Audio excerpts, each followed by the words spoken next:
Good morning, super truckers of the world. It's Rhythm Trucking, well, Trey with Rhythm Trucking coming back with a video from just inside of Indiana. I'm on my way to Utah. Got a grocery load. I'm going to deliver up there Sunday night. So I'm going to have to hammer down today and tomorrow and hopefully make it. But my clock's looking a little dry, so we'll see what happens. Haven't posted videos in a while because running teams with my fiance, and now it's a lot of work, just driving and sleeping, not much time to do anything. It was a really good experience. But now I'm running solo, so I'm going to try and start filming some videos for you guys here and there. Talked to Dream Inspired, Jason at Dream Inspired, and he's like, man, you just got to film them and put them out there, so I'm going to film it, put it out there. I hope you guys like the content. I'll try to get some B-roll today. The windshield's dirty, and I do have a GoPro, so I'm gonna start filming some footage from that and trying to integrate it with my phone. So we'll see how that turns out. So I'm gonna get started. My pre-trip just finished up, so talk to you guys in a little bit. So I don't know who had it in their mind over here at this truck stop in St. Louis, Phillips 66, the Energy Express Travel Center. The fuel pumps, you pull up. When you pull through, they literally run right into the road. Well, you know, everybody likes to pull forward and run in and get a drink or get their fuel receipt because you can't get a receipt at the pumps over here.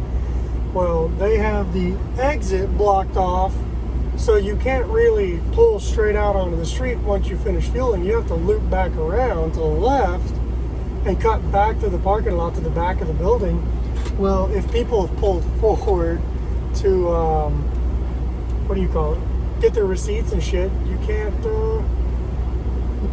get out to leave because they pull up and there's no room for you to turn, especially if they're right next to you. Thankfully, there wasn't a tractor right next to me. I was able to have enough swing to get out, or I would have had to have somebody move or wait for them to move. But yeah, it's not very smart. I don't know why they've got that exit closed. They've got chains run across there and cones up, which don't make sense because, you know, us tractors need to be able to get out after we fuel and not worry about being blocked in because somebody's going inside to get their receipt or whatever. So watch out if you guys come over here to the Energy Express Travel Center off I-70 West in St. Louis.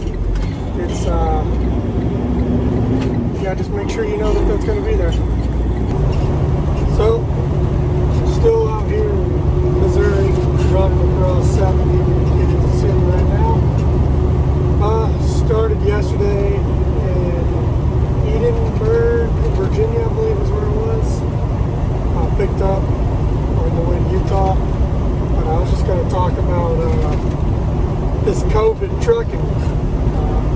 All the truckers out there kind of know the whole deal about it, whether you're owner, op, company driver, whatever it is. You know, it's been interesting, and I think it's had its ups and downs personally.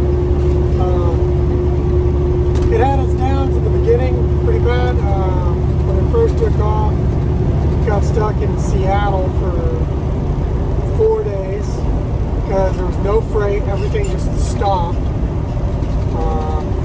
And then we got moving again, and we ran hard. I mean, after the initial shutdown, we ran 6,000 miles a week as a team. We really didn't slow down much after that. Some of the loads weren't paying what they needed to be any good to anybody, the companies, the drivers.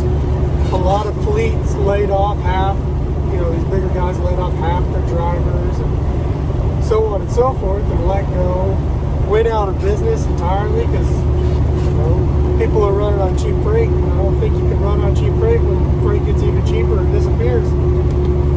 But, you know, the downfall is there has been a slowdown in freight. Prices dropped, which looks like they're coming back up right now. Freight's a little hotter, especially depending on where you're at. But I'll say the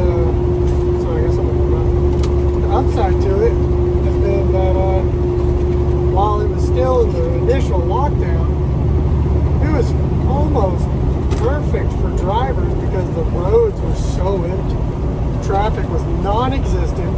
Didn't have to worry about going to Atlanta, Portland, Seattle, New York, New Jersey. I mean, it was just ghost towns. Texas, I went through, I can't remember what city in Texas, and it was literally so empty. The only person on the road with me was a sheriff deputy. And I was like, man, this is the stuff right here. We ain't got to deal with traffic. We ain't got to deal with, rude people, nothing. So that helped for making good time on the loads. And, you didn't really have to fight for spots to truck stops too often. It wasn't like they're all packed out. They closed a lot of the rest areas. Oh, sorry, it's so bouncy. I got the phone mount, and it's not that secure. I'm just recording raw footage right now. Not really going to edit much. But, the truck stops were open. The rest areas were open. Some of them only 2 truckers. I don't know. It was nice. And now that, we had that initial reopening nationwide, things have gotten busier, and I've noticed a large uptick in traffic again, especially in the big cities, of course. But we are locking back down, and I'm curious to see if that kind of affects things again. With most of the country going back to phase 1 or completely shutting down. I'm curious to see how that's going to affect traffic and freight. I really hope that the restaurants stay open, because I like to eat, and I like to eat good food. And when they lock down, it's hard to eat much at the restaurants, depending on where you're at, of course. Out west in Montana and Wyoming and all that, in the middle of nowhere, it's like nothing ever happened with this virus. So I don't know, but that's my impact, or my opinion on COVID trucking. And everybody asks me, have you noticed any of the riots and all this protests?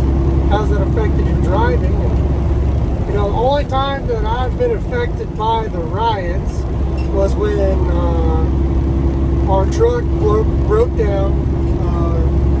We lost 3 cylinders and had to do a rebuild and a new turbo coming into Salt Lake City, Utah.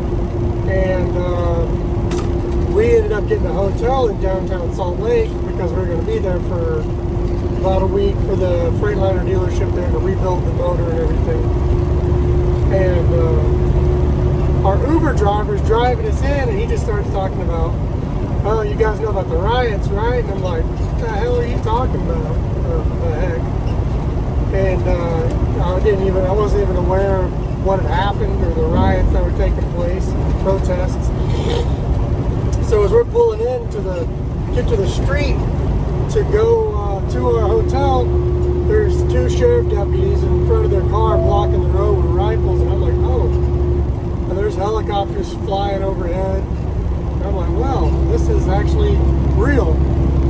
So, that affected us while we were in Salt Lake City downtown area for that week, because they put the curfews in effect, and they brought the National Guard in. So we just went out of downtown for most of our time we spent in Salt Lake. We just went to South Salt Lake or, surrounding areas and shopped and ate and did whatever we had to do. So that wasn't too bad. But other than that, really, I haven't experienced or dealt with any of the riots or protests, and I hope I don't have to.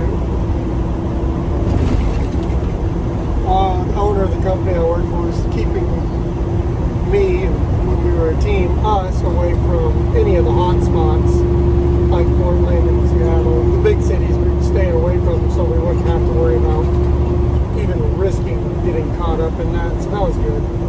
But, that's kind of my 2 cents and opinion on COVID, the protests, what I've experienced thus far. I'm going to keep driving. Got to take a 30 here shortly, so I'm hopefully going to get somewhere I can take a shower and then get back on the road without losing any time. I'll talk to you guys in a little bit.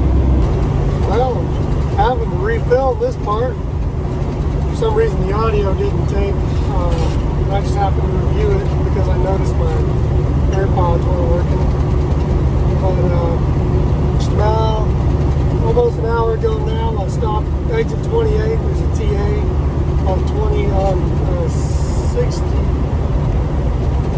70 West. 70 West, exit 28 in Missouri. There's a TA over there, Petro. I was at the TA. Really nice, hot shower, clean bathroom, big bathroom. So if you guys ever need a shower in this area, that was a good shower. Also got some Popeyes chicken, got the spicy tenders, ate those pretty good. So if you guys are ever in that area, need to take a 30 or stay the night, good chicken, good showers. So definitely check it out. Alright, well, it's the next day from when I last shot a clip. Yeah, I do have the same shirt on, but I changed shirts because I have 6 of the exact same shirt. I've got like 6 of another one that's a different color because it's where I used to work.